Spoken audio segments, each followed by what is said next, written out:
What's up, Dr. Fred, who made a video in which he asked a funny pony of a question.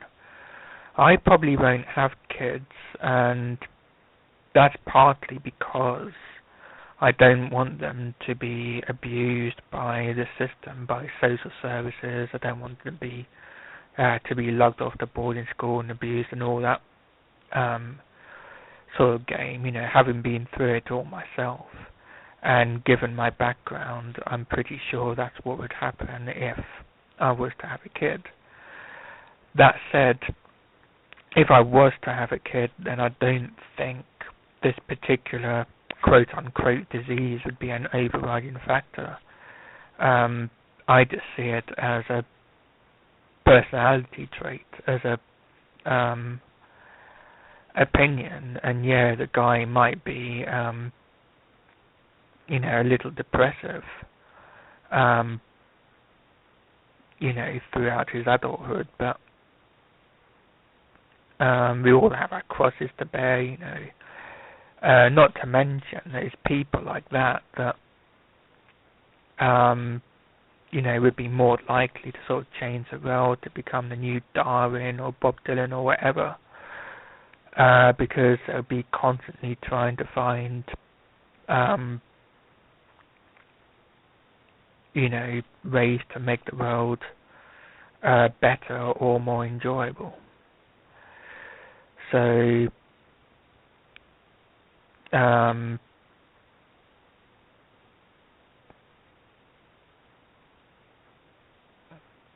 yeah, I mean,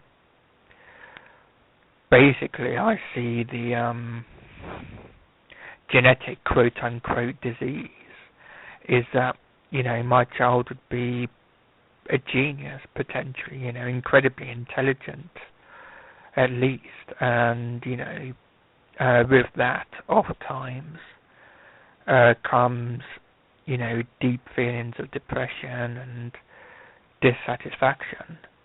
But, if I knew that, the child I was going to bring into this world would be a genius, or, at least extremely intelligent. And of course I wouldn't not have a kid because of that. And if I did know that I was going to have a child and he was going to become a genius or whatever, a damn good poet or artist or anything of that nature, then I'd know that he's probably going to have a tough life emotionally. So there's my answer. And there'd be a high chance, I'd still have the child even if there was a high chance of this happening. So yeah.